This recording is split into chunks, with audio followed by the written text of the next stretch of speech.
मैंने 3 साल पहले भारत के राष्ट्रपति महामहिम द्रौपदी मुर्मू को चिट्ठी लिखा, समाज पत्र लिखा, उनको कहा कि भारत का संविधान अनुच्छेद 366 का 25 में संशोधन करिए और जिस तरह से संविधान का खिलाफ में एबोरिजिनल और आदिवासी शब्द था उसको वहां पर डालिए।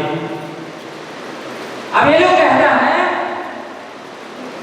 आदिवासी शब्द से डरता है, नैरेटिव बनाता है कि जो शर्मा पूजा करता है वही आदिवासी। आदिवासी कौन है भाई? मूल सवाल ये है। तो आदिवासी कौन है उसको बहन ने यूएन के डिफिनेशन में रखा, बहुत अच्छे से रखा, लेकिन जब इसको हम लोग भारत के संदर्भ में कहेंगे तो डीएनए रिपोर्ट 2018, 19 और 24 में डिफिनेशन बता दिया और सबसे इसको डिफिनेशन 2024 का डीएनए रिपोर्ट पढ़ी, क्या बता रहा है? हंटर और गैदरर, मतलब जो लोग शिकार करते थे, कंदमूल खा के, फल फूल खा के जीते थे, वही आदिवासी थे और उनके वंशज आज चाहे कोई धर्म को मानता है नहीं मानता है, वो सारे आदिवासी। और आपको मैं बताना चाहता हूं, जो लोग आदिवासी आइडेंटिटी को धर्म में फिक्स करना चाहता है, 2011 का सेंसस में देश भर के 2 लाख आदिवासियों ने लिखा है कि वो कोई धर्म को नहीं मानते हैं। वो आदिवासी है कि नहीं? अगर आप कहते हैं जो शर्मा पूजा करता है वही आदिवासी है, तो ये 2 लाख लोग कोई पूजा पाठ नहीं करता, वो आदिवासी है कि नहीं है?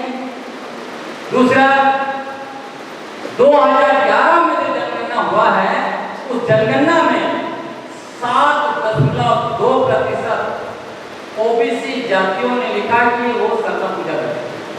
तो अगर आप कहते हैं जो शर्मा पूजा करता है वही आदिवासी है, तो फिर ये ओबीसी जातियां जो शर्मा पूजा करते हैं आदिवासी है।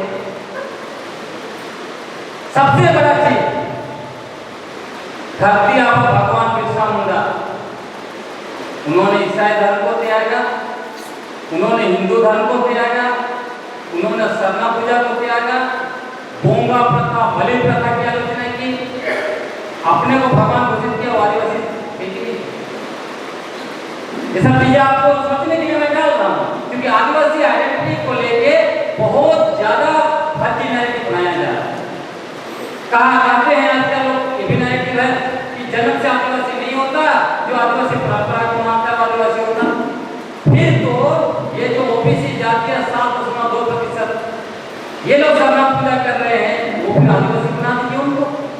बहुत सारे कुलमी, मातो, तेली और रावत के लोग शर्मा पूजा करते, वो आदिवासी है क्या? मतलब आदिवासी को कुछ भी करके आदिवासी आइडेंटिटी को इधर से उधर घुमा रहे हैं।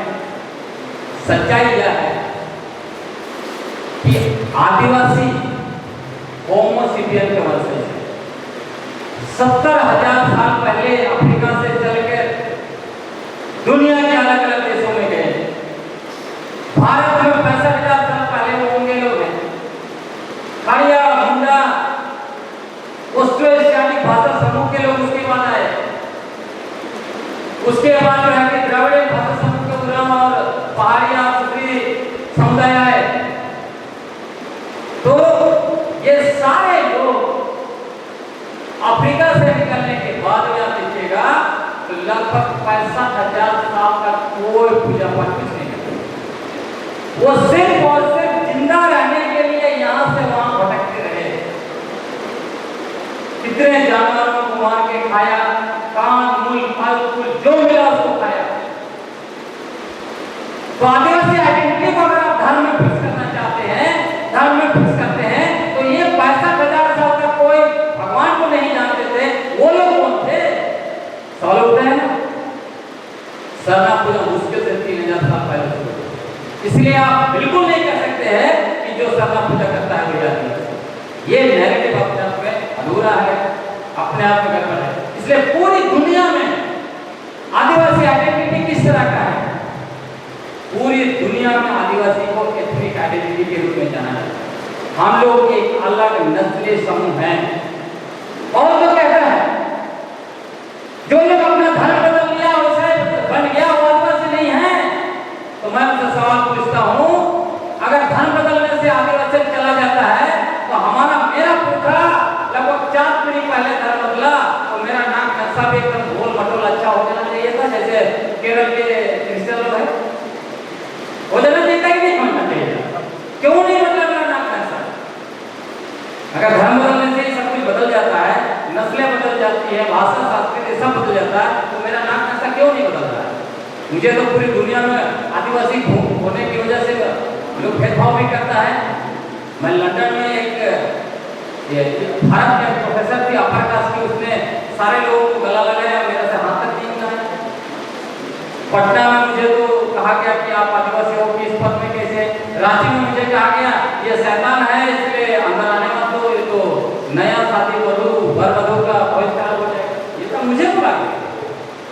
एक तरफ आप कह रहे हैं कि आप ईसाई हो गए और आप आदिवासी नहीं हो, और इधर हमें आदिवासी होने की वजह से प्रताड़ित हो रहा हूं क्योंकि मेरा नाम तक समझ नहीं होता।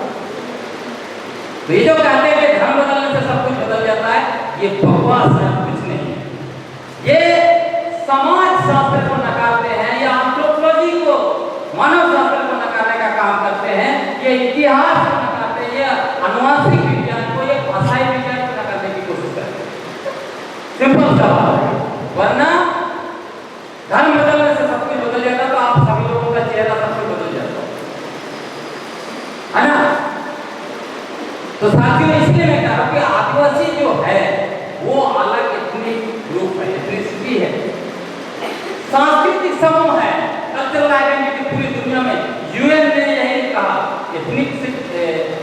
अलग एथनिसिटी के रूप में हमें आइडेंटिटी दिया, अलग कल्चरल ग्रुप के रूप में आइडेंटिटी दिया, और अलग लिंग्विस्टिक भाषा समूह के रूप में अलग आइडेंटिटी दिया। हम लोग हिंदू आर्यन भाषा नहीं बोलते जरूर है, लेकिन वो हमारी भाषा नहीं है। हमारी भाषा क्या है? उसको द्रविडियन, निग्रोइड, ऐसे ऐसे हमारा भाषा समूह है। तो आदिवासी आइडेंटिटी जो है, इसलिए मैं बार बार कहता हूं, जब भी आदिवासी आइडेंटिटी को धर्म में फिट करने की कोशिश हो तो आप बोलना चाहिए, सीधे बोलना चाहिए कि हम आदिवासी हमारे कुल के तब से है इस भारत में और दुनिया में जब धर्म में पैदा नहीं हुए, जब भगवान पैदा नहीं हुए। मैंने लगातार इस बात को कहा है और सच्चाई यही है। हम लोग जो हैं वो अलग नस्ल के लोग हैं, इसलिए कोई ये नहीं कह सकता है कि जन्म से कोई आदिवासी नहीं होता, जन्म से ही हम आदिवासी होते हैं। यूएन ने भी एक डेफिनेशन दिया, यूएन ने अलग अलग डेफिनेशन दिया है, उसमें यह भी है अगर कोई आदिवासी अपनी भाषा नहीं जानता, अपनी सांस्कृतिक परंपरा में नहीं जीता, उसमें आदिवासी का कुछ भी प्रैक्टिस नहीं दिखता है, फिर भी इसलिए आदिवासी है क्योंकि वो आदिवासी माता पिता से जन्मे। इसलिए ये सब बकवास नहीं चलेगा कि कोई सरना पूजा करता है वो आदिवासी है, या आदिवासी परंपरा ये है, वो है, ये है। और मैं इसमें चीजें भी जोड़ देता हूँ। कुछ लोग कह रहा था कि रूढ़ी प्रथा, रूढ़ी प्रथा का मतलब आप जानते हैं?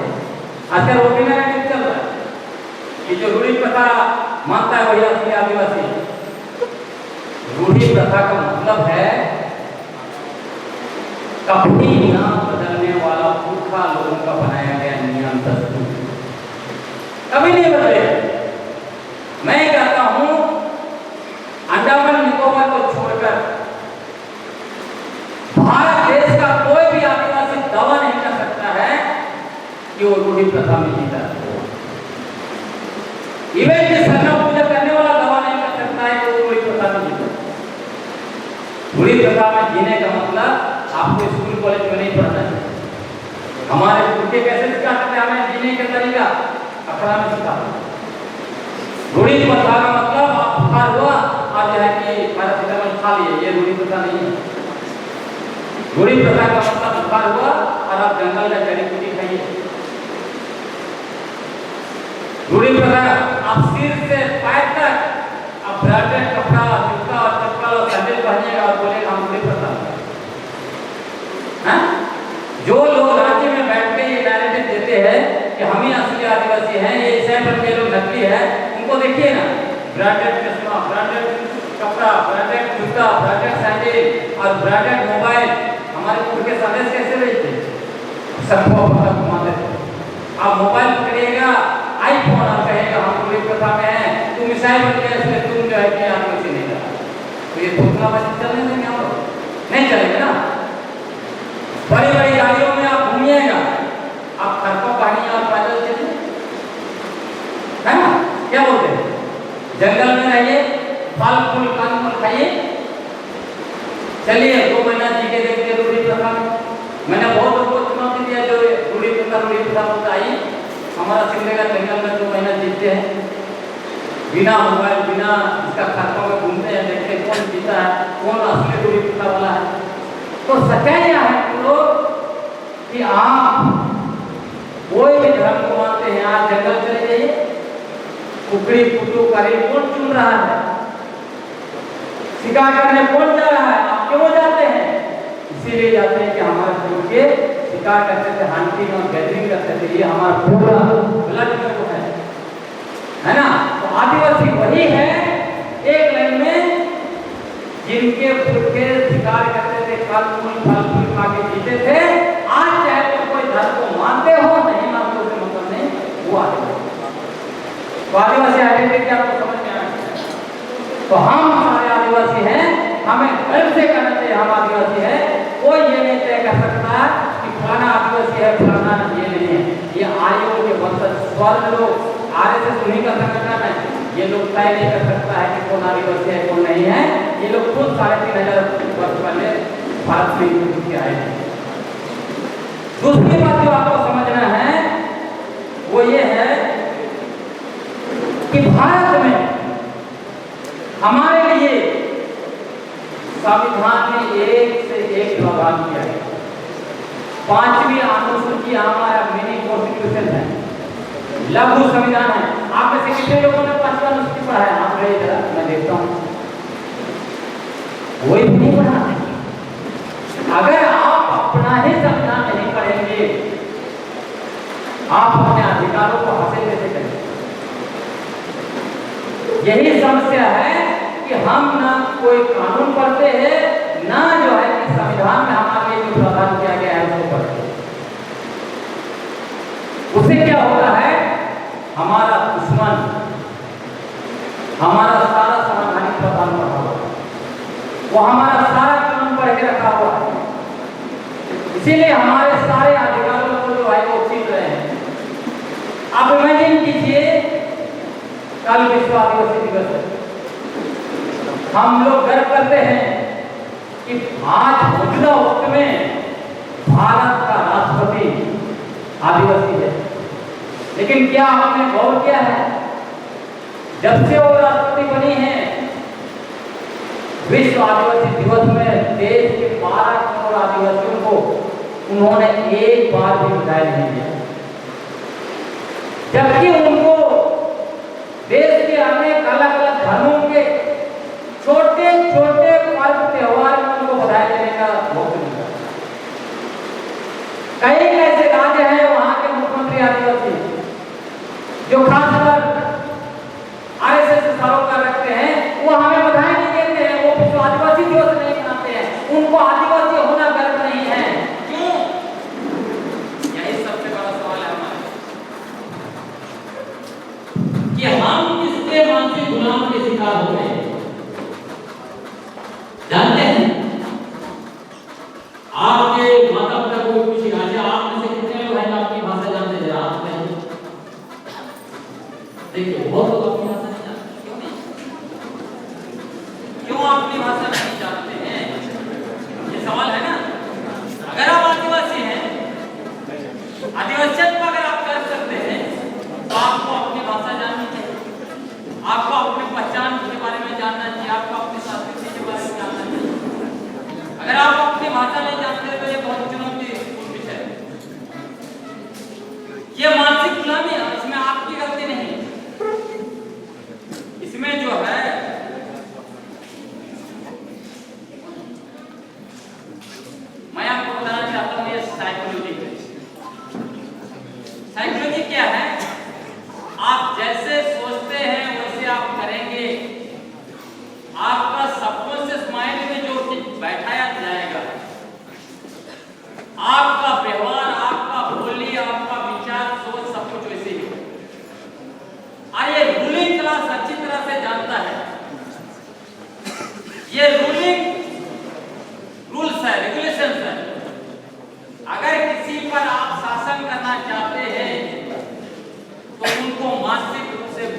चाहिए, हमेशा आप शासन करें।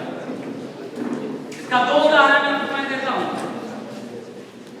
एक तो यह कि एक घोड़ा है, बचपन से आप उसको बांधिए, जब वो जवान हो जाएगा उसको ऐसे रस्सी में भी बांधिए या रस्सी भी बांध के छोड़ दीजिए, वो भागेगा। क्यों नहीं भागेगा? क्योंकि मानसिक रूप से उसका दिमाग में घुस गया कि वो बांधा हुआ है, भाग नहीं सकता। उसी तरह दूसरा एग्जाम्पल, हमारे देश में 100 अपर कास्ट का जनसंख्या कितना है आपको मालूम? कितना? 15%। बाकी आदिवासी, दलित और ओबीसी का जनसंख्या कितना है? 50%। लोकतंत्र में कौन शासन करेगा? कौन शासन करेगा? जिसका नंबर ज्यादा होगा। तो भारत में कायदे से शासन कौन करना चाहिए? ओबीसी, दलित और आदिवासी को करना चाहिए। अगर उसको भी अलग कीजिए, ओबीसी को खाली देखिए तो ओबीसी का जनसंख्या लगभग 52%, लेकिन शासन कौन कर रहा है? 15% कौन? Upper caste. क्यों शासन कर रहा है? क्योंकि उसने बाकी आदिवासी, दलित और ओबीसी को मानसिक रूप से गुलाम बना दिया। क्या कहता है? गर्व से कहो हम हिंदू हैं चुनाव के समय, लेकिन जैसे चुनाव खत्म हो जाता है, आपको अधिकार देने की बारी होती है तो क्या होता है? आरक्षण देश तोड़ने वाला। आरक्षण को खत्म करना चाहिए। क्या आरक्षण को खत्म करने का मांग ईसाई लोग करता है? क्या मुसलमान करता है? लेकिन आपको यही सुवर्ण को क्या दिमाग में डाला है कि तुम्हारा सबसे बड़ा दुश्मन ओबीसी, दलित, आदिवासी का सबसे बड़ा दुश्मन ईसाई लोग है, इनका सबसे बड़ा दुश्मन कौन बताता है? मुसलमान है। जबकि असली दुश्मन कौन है? कौन है? असली दुश्मन खुद है। यूजीसी रेगुलेशन आया 2026 में दलित, आदिवासी और ओबीसी बच्चों को न्याय देने के लिए उसका विरोध किसने किया? क्या ओबीसी ने किया? क्या उसका विरोध ईसाई ने किया? क्या उसका विरोध मुसलमान ने किया? किसने किया? सवालों में। अभी आरक्षण खत्म करने का अभियान कौन चला रहा है? वही चला रहा है जो आपको कहता है कि हम सब कुछ जाएंगे, इनका साथ चलाना नहीं है, वो आपको अधिकार नहीं है। तो इसलिए मैं कह रहा था, ये जो मानसिक गुलामी होती है, मानसिक गुलामी की वजह से हम लोग ये नहीं जान पाते हैं कि जो व्यक्ति हमारे साथ खड़ा है वो हमारा शोषण कर रहा है। अब हम आदिवासियों को कैसे मानसिक रूप से गुलाम बनाएंगे? हम अपनी भाषा क्यों नहीं बोलते? क्यों संस्कृति पर, क्यों रंगों पर गर्व नहीं करते हैं? क्योंकि हमारे दिमाग में डाला गया आदिवासी मतलब अनपढ़, गंवार, जाहिल, पिछड़ा, काला होना, नीच, घटिया। तो हम लोग क्या कर रहे हैं उसका परिणाम? हम अपनी भाषा छोड़ दिए, क्योंकि आदिवासी भाषा मतलब अनपढ़, गंवार, नीच, घटिया, जंगली लोगों का भाषा है। ये नहीं बनाया गया तो हम अपनी भाषा छोड़ दिए। दूसरा, रंग रूप ये काला खराब है, गोरे लोग ये अच्छा है, तो अभी हम लोग क्या करते हैं? लड़का लड़की लोग या लवली, प्यारे लवली है तो लगा के खुद को जैसी रंग पूरा मिटा रहे हैं ना। महिला लोगों को मैंने पूछा, आप लोग कब से लड़के प्यारे लवली लगा रहे हैं? उन्होंने कोई कहा 5 साल से, 10 से 15। मैंने कहा गोरे हुए कि नहीं हुए? वो लोग कहते अभी तक तो नहीं हुआ, फिर क्यों लगा रहे? अभी ना कभी होंगे ना, फिर होती है नहीं मिल है। वैसे ही शाहरुख खान बोलता है हैंडसम, लड़का लोग भी है आजकल। तो आप लोग सब लोग चाइनीज में आयरन की तरह बाल आयरन करके रखा है, बाकी वो दिख रहे नहीं है। तो सब लड़का लड़की लोग भी आयरन बाल करके सीधा कर रहा है, कोई ऐसे कर रहा है, ऐसे कर रहा है। किसी को पसंद नहीं आदिवासी होना। कितने से जिनको अपना अलग लोग पसंद नहीं आता, ये नहीं देखता हूँ।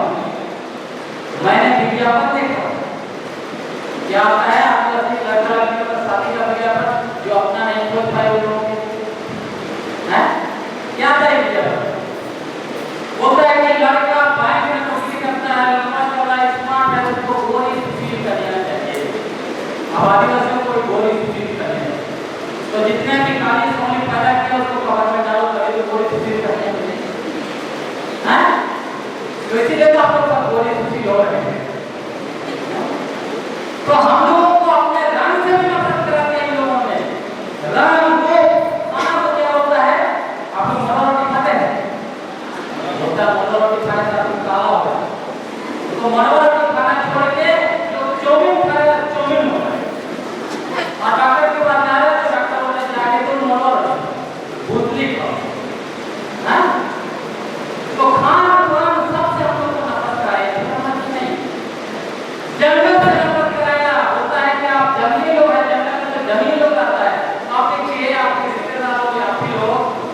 जो लोग नौकरी करते हैं क्या गांव में अगर जंगल के बीच में 50 एकड़ जमीन है उसको छोड़ के टाउन में 20-30 मिनट जमीन खरीद लिया मोंटे बना लिया वहीं पे अच्छा लगा गांव का जमीन छोड़ है कि नहीं ये मानसिक गुलामी का है हमें अपना जंगल झाड़ नदी पानी छोड़ के टाउन में भाग रहे हैं और टाउन वाले लोगों को व्यक्तियों को समझ में आ गया ये जंगल में कब्जा करो तो हमारा जंगल था या जंगल जमीन सब कुछ को कब्जा कर रहा है हमारी बेटी माटी रोटी को भी लेके जा रहा है अच्छे अच्छे लड़कियों को आते देखे जो भी अफसर बन रही है उसके पीछे मोटरसाइकिल लगा दे रहा है कार लगा दे रहा है लोगों को भी लग रहा है बाप देखना क्या मोहब्बत हो रहा है हाथ में नौकरी भी किया उसके नाम पे जमीन भी खरीद लिया सब निकल से बोल पा रहे ये लोग सुबह जैसे लेक्चर आता है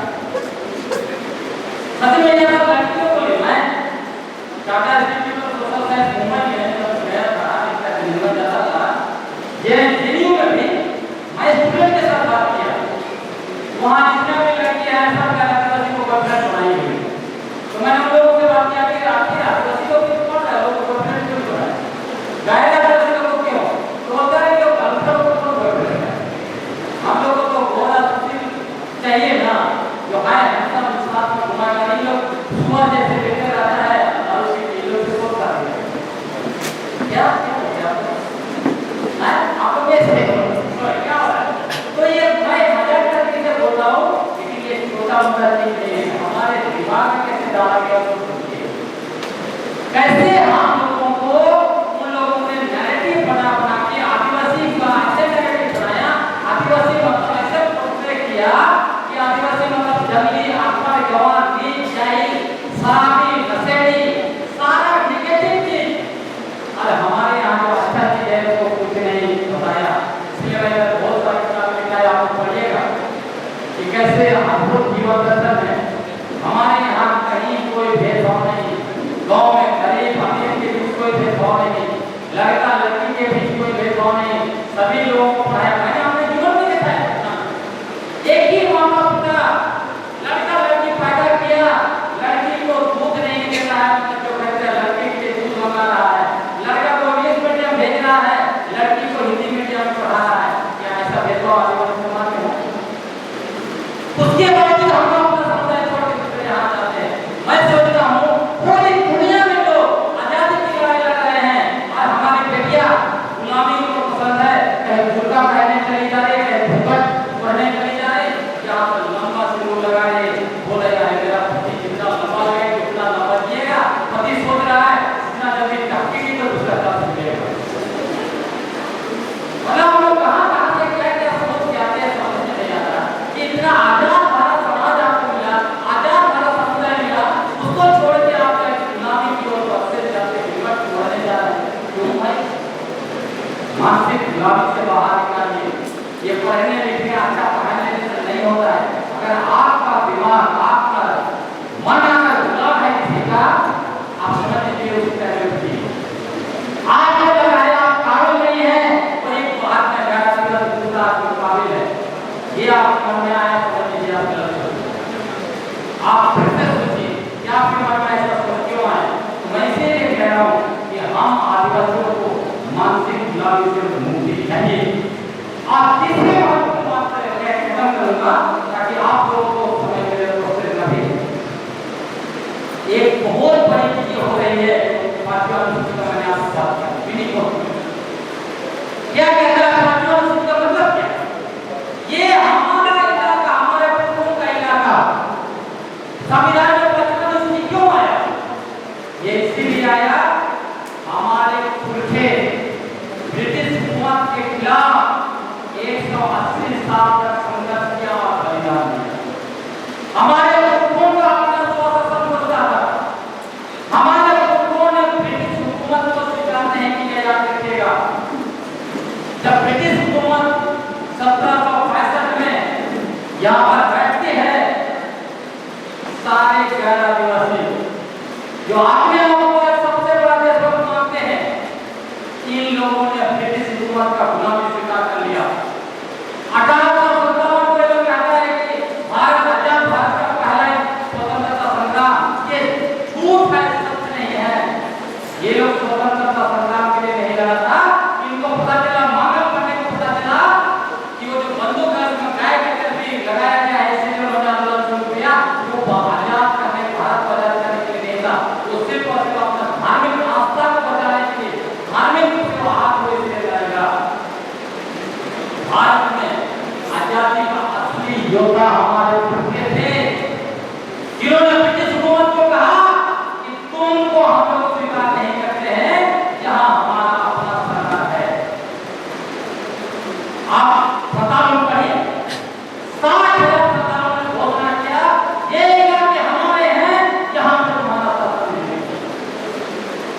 इधर घासिया बाबा बिरसा मुंडा उनके नेतृत्व में आदिवासी लोग लड़े।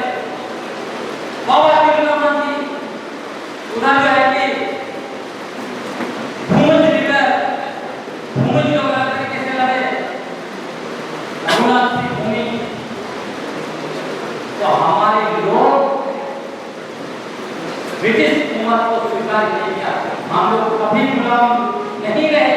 याद रखिए, जब आर्य आए 3,500 साल पहले, तब भी आदमी ने हमें गुलाम नहीं बना सका। जब मुगल आए, मुगल भी हमारे इलाके में नहीं आए। अंग्रेजों का गुलाम हमने स्वीकार नहीं किया, गुलामी स्वीकार नहीं किया। आज क्या आदिवासी लोग बाकी कुछ गुलाम है। अनुसूचित क्षेत्र में भर गया। अनुसूचित क्षेत्र का निर्माण कैसे हुआ था? जनसंख्या के आधार पर नहीं हुआ था, याद रखिएगा। अनुसूचित क्षेत्र का निर्माण 1874 में अनुसूचित जिला अधिनियम के द्वारा बना, जनसंख्या बिल्कुल नहीं था। 1919 में गवर्नमेंट को किया गया एक एक्ट, 1935 गवर्नमेंट को किया गया एक का सेक्शन 9192 के थी। अनुसूचित क्षेत्र का निर्माण जनसंख्या के आधार पर कभी नहीं हुआ। संविधान में अनुसूचित पारा 6, 1 और 2 देखिए, वहां भी जनसंख्या का रेफरेंस नहीं है। जनसंख्या का रेफरेंस 1961 में फेडरल कमीशन का आता है, परिवार को कहता है कि नया अनुसूचित क्षेत्र बनेंगे, वही जनसंख्या आधार पर। लेकिन अभी क्या हो रहा है? सारे अनुसूचित क्षेत्र में प्रतिनिधित्व जनसंख्या के आधार पर हो रहा है, इसमें याद रखिएगा। अभी परिसीमन होने वाला है। परिसीमन होने से क्या होगा? यदि झारखंड में परिसीमन हो गया, उसके बाद आदिवासी मुख्यमंत्री कभी नहीं बनेगा। क्यों? सीट डबल करेंगे विधानसभा में, 81 से बढ़कर 126 के आसपास होगा, लेकिन आदिवासियों का सीट 28 से घटकर 22 हो जाएगा। क्या आपको कोई पूछेगा उसके बाद?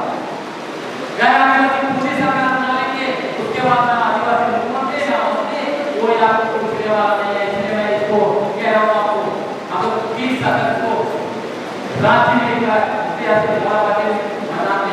बहुत बड़ी रैली करने के खिलाफ। क्यों? क्योंकि ये हमारा राजनीतिक विस्थापन है, राजनीतिक रूप से विस्थापन करेगा हम लोगों के लोग। पहले क्या किया? अनुसूचित क्षेत्र में बड़े-बड़े डैम बनाए, छोटे डैम के लगा के ना, छोटे डैम भी बनाए, हम लोग पूरा जमीन को लगा के, उसके बाद हम लोग खत्म करें। आदिवासियों को डैम में डुबाया, हमारा जमीन, हमारा गांव डुबाया। हम आदिवासियों का इलाका में एचसी, बोकारो, राउरकेला जैसे बड़े-बड़े फैक्ट्री बनाए। उसके अलावा सरकारी दफ्तरों में भी देखिए, सरकारी दफ्तर बनाने के लिए जमीन लिया, कोयला खदान, यूरेनियम खदान, अमरक खदान, बॉक्साइट खदान सब हमारे इलाके में। परिणाम क्या हुआ? आम आदिवासियों के लोग हमारी जनसंख्या कम हो गई। बाहरी जनसंख्या आया, उसको सारे घरानों में नौकरी मिला, बड़े-बड़े कंपनियों में नौकरी मिला, सरकारी दफ्तर में नौकरी मिला। वो लोग आए, अपना रिश्तेदार को ले गए, ससुराल को ले गए, सबको ले गए, भाग्य आज कह रहा है कि जनसंख्या हमारी ज्यादा हो गई, आप सीएम का कुर्सी भी आना चाहिए, मुख्यमंत्री का कुर्सी चाहिए, यहाँ जिला परिषद का कुर्सी चाहिए, सारा कुर्सी चाहिए। क्या हम उसको स्वीकार करेंगे? झारखंड किसके लिए अपना था? झारखंड में 30, 40 और 50 सदस्य सिर्फ आदिवासियों अपने वालों के कर रहे थे।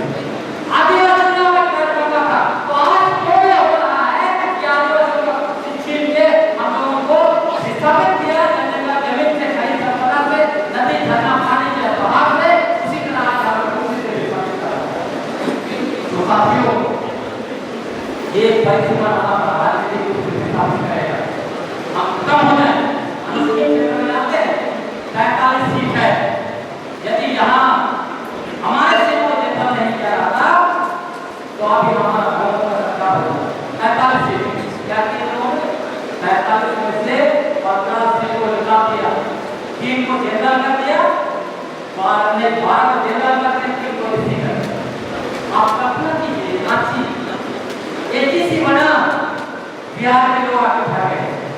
उसके बाद क्या किए लोगों ने? हटिया विधानसभा को जनरल कर दिया।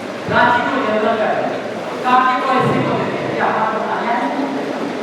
रांची का लोकसभा जनरल करते हैं। क्यों भाई? यदि अनुसूचित क्षेत्र है तो जनसंख्या के आधार पर नहीं बना है, उसको जनसंख्या के आधार पर प्रतिनिधित्व दे रहे हैं।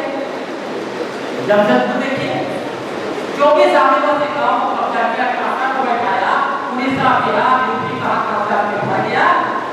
आज वहां का लोकसभा जनरल, दोनों विधानसभा जनरल, एक से छत्तीसगढ़ का सीएम बना, एक से बिहार का के यहाँ मंत्री बना। कैसे हो? अगर जनसंख्या के आधार पर ही प्रतिनिधित्व देंगे तो आने वाले समय में हमारा तो एक भी लोकसभा सीट नहीं होगा, एक भी विधानसभा सीट नहीं होगा, फिर हमारा आवाज कौन बनेगा? तो ये पूरी तरह से दिन दहाड़े हम लोगों को लूटने जैसा। ये लोग सीएनटी, एसपीटी कानून, ट्रांसपोर्ट सरकारी अधिनियम, प्रताप वगैरह सरकारी अधिनियम, दोनों अधिनियम का घोर उल्लंघन करता है। क्या कहता है? दोनों कानून कहता है आदिवासी का जमीन का आदिवासी नहीं ले सकता है, तो पूरा सिंधुघाट में आदिवासी कैसे हर गया? आदिवासी का जमीन में पूरा राज्य में, जमशेदपुर में सारे जगह आदिवासी का जमीन में कैसे भर गया? भाई लोग जमीन भी लिया, बेटी रोटी माटी सब लिया, हमारा जितना भी जंगल पहाड़ नदी पानी पानी बेच के कौन खा रहा? यही लोग खा रहा, और यही लोग हम खा रहा है। उसी भी छोड़ो, अब मैं तो यहाँ पे हम लोग है लोग, अब 10,000 आदमी बाहर से आ जाएगा यहाँ, अब बोलेगा क्या हम 10,000 हमारी जनसंख्या ज्यादा हो गई इसलिए हम देते कोई धाम चलाएंगे? क्या न्याय क्यों होगा? क्या बोलते न्याय क्यों होगा? नहीं होगा ना। यही हम इसको याद रखिएगा। इसीलिए परिसीमन का पुरजोर विरोध करना है। आप लोग भी आइए 30 तारीख को, अगर परिसीमन हम लोग नहीं रोक पाएंगे, हमारा अनुसूचित क्षेत्र खत्म, हमारे सारे कानून खत्म, ये कानून का कोई 2016 में खत्म कर रहा है, सब कुछ को मिटा देंगे, हमारी पहचान को मिटा रहे हैं, आदिवासी को वनवासी करना चाहते हैं, सरकार को सनातन करना चाहते हैं, और हम लोगों को सरनाई के नाम पर आपस में गुजर नहीं करना है। देखें, दो मुर्गा आपस में एक दूसरे को मारते हैं, अंत में मुर्गा को क्या मिलता है? कुछ मिलता है मुर्गा को? मुर्गा मुर्गा भी खा रहा है, पैसा भी मिलता, दारू भी पिया, मजा ले रहा है। हम आदिवासी को लड़ाने वाला आज लोग के लोग क्या करता है? हम आपस में लड़ रहे करने के नाम पर, और वो क्या कर रहा है? हमारा नदी से बालू बेच बेच के वो खा रहा है, हमारा पहाड़ को वो बेच रहा है, हमारा कोयला, एल्यूमिनियम, आपरा, बॉक्साइट, आयरन सब कुछ वो बेच रहा है, हमारा टिम्बर वो बेच रहा है, हमारे इलाके में दारू वो बेच रहा है, अंत में हमारे बेटियों को भी लेके जा रहा है। तो जो आदिवासी समुदाय अपनी जल जंगल जमीन, अपना बेटी माटी रोटी नहीं बचा सकता है, अपना आदिवासी पहचान नहीं बचा सकता है, अपना सारा धार्मिक पहचान नहीं बचा सकता है, वो आदिवासी समाज समुदाय को मिटने से कोई नहीं। इसलिए आप युवाओं का समय है, आप जो करेंगे वही अगला भविष्य। आप अपनी भाषा नहीं बोलेंगे, आपका आने वाला अपनी भाषा नहीं बोलेगा। आप बोलवार भी नहीं खाएंगे, वो भी नहीं खाएगा, क्योंकि संस्कृति में आप नहीं जिएंगे, संस्कृति कभी जिंदा नहीं बनेगी, भाषा कभी जिंदा नहीं बनेगी। अगर भाषा संस्कृति परंपरा नहीं बचा, हमारा आदिवासी पहचान आदिवासी कभी नहीं बनेगा। विश्व आदिवासी दिवस मनाने का सार्थकता खत्म हो जाएगी। इसलिए मैं खत्म करना चाहता हूँ। इतने सारे लोग आए, आपके ऊपर ये चुनौती है कि आदिवासी समुदाय का